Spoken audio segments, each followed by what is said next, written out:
Matrix. Hi, and I'm Futurebound, and we're going to show you how we do in the studio with our computer music tutorial. We're going to start pretty much by doing a quick run through of a remix we've done recently. It's a remix of a track by Agent X. Original was a kind of bassline house mix with a vocal by Mucha Buena.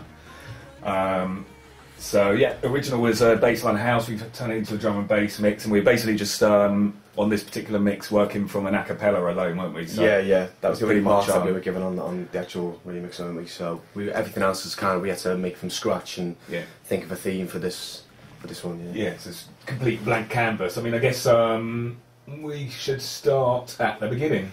So, the first stage, obviously, generally with a remix, unless it's already a drum and bass tune, you've got to deal with tempo. So I'm not sure what the original tempo was. It's probably like 130 BPM. I can't really remember. But, I mean, to be honest, we just straightforwardly time stretch in Cubase. The interesting thing, though, sometimes is that in Cubase you can either time stretch from the audio process menu, or you can do real time, where you can just drag the part shorter. It does it in real time. This thing here, where you can click onto size and applies time stretch. So exactly. If you just click to that, you get the actual audio part, and you can stretch it real time to whatever distance, and shrink it how much you want to. So, and as Jamie says, you can do it another way by just going straight to here, the process part.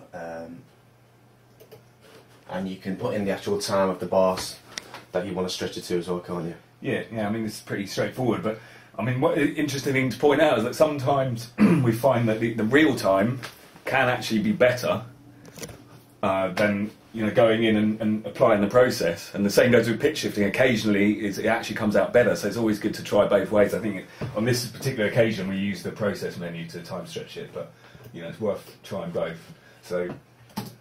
I'm seeming to remember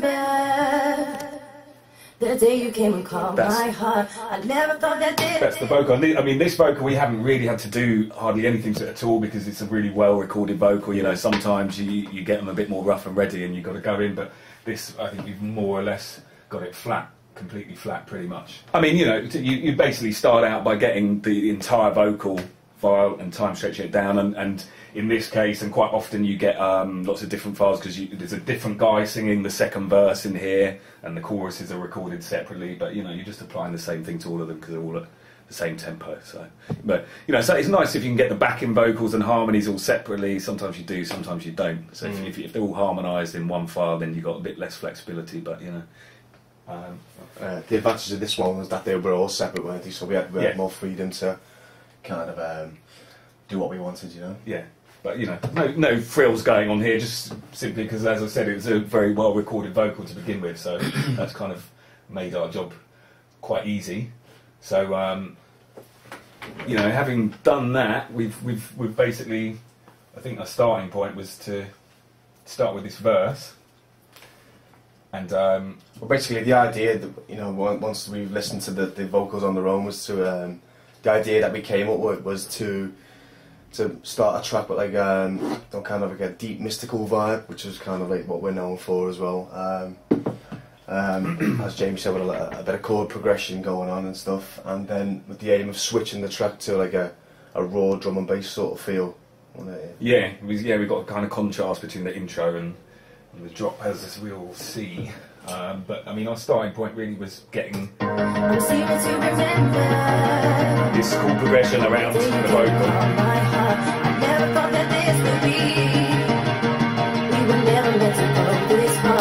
We've made that on silent, and what we generally do with synths is kind of flick through the presets, find something that's kind of in the ballpark, and sort of tweak from there. We don't that often sit down and think we're gonna make a sound. But it's just all about the vibe when you get in there and stuff, and the initial parts that you've got to work with and stuff. But this silent is a really good synth that we kind of tried and trusted one that we usually stick to. Yeah, we've been using it quite a lot lately. Okay, well, I mean, for starters, we got like a little bit of just short filter envelope on the cut off just to give it a little bit of attack. And this the filter controls, like it's opening up and stuff, just to give it a bit more intensity in parts, wasn't it? You can actually go in a lot more detail on this on the Silent, where you can add like chorus to it, the EQ, delay and stuff. And basically it's just trial and error really, you know, until you get it sounding right and stuff. Yeah, just kind of flicking through. That's the part there. You know, it's fairly simple. That's you know the basic. That's what your basic sound sounds like. So that's what we've come up with, and so from there we've decided we're going to use that for the intro, and then we're going to kind of have a bit of a switch when it drops. So it's then from there, it's really a matter of taking that chord progression over your intro and making it sound interesting for the 48 bars that it's playing, and making it build a bit. So we're starting off with the filter cutoff automated down, and it's building up. Yeah.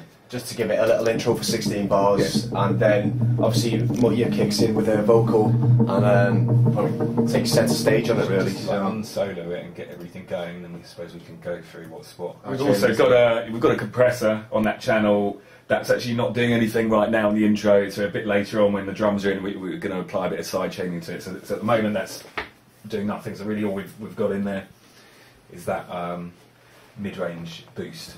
As I said before, it's then the matter of just like dressing it up, adding some frills. So what we've got here at sort of bar 32, we've added another plugin, synth plugin, which is the Oddity, which is another one we've used quite a bit, haven't we? Yeah. And we've just got that providing the bass part of that chord, just to sort of augment it. So. Yeah, just give it a lower vibe, you know, just thicken up the whole sound of it, you know. So nothing comes in now. Silent filters just drop that down, and the bass has come in, so it gives it like, you know. And here as well, you can hear some sort of risery effects as well, which what we're doing here. What we've basically got here, this top channel is the filter cut-off of the Silent, so it's filters coming up.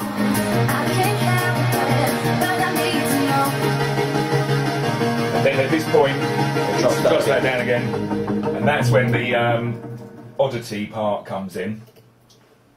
This here, which is basically the straightforward bass part, just to complement the chords. That is made with this Oddity plugin, which we've used a fair bit, and it's just made from a preset called Bob's Bass. We started out with that. It hasn't got loads of presets, the Oddity, has it? But no. what it does have is real quality. So yeah, that's what we always go back to that one. So all we've really done to it is that we put the ring modulator up on max. We have probably, we'll have tweaked the filter envelope a bit and the filter cutoff, but that's like really about as far as we will have gone. And again, like the Silent, we've got quite, a shortish filter envelope to just give it a bit of attack, a bit of bite on the front of the sound. And that the channel is completely flat; it's got nothing on it whatsoever. So it's just coming straight out of the plugin. So that comes in. We've also got this just little bleepy sound, which is coming out of contact.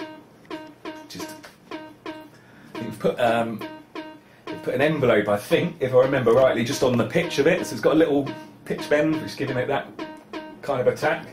And that's just it's quite subtle, that, but we've got it automating volume fading up. So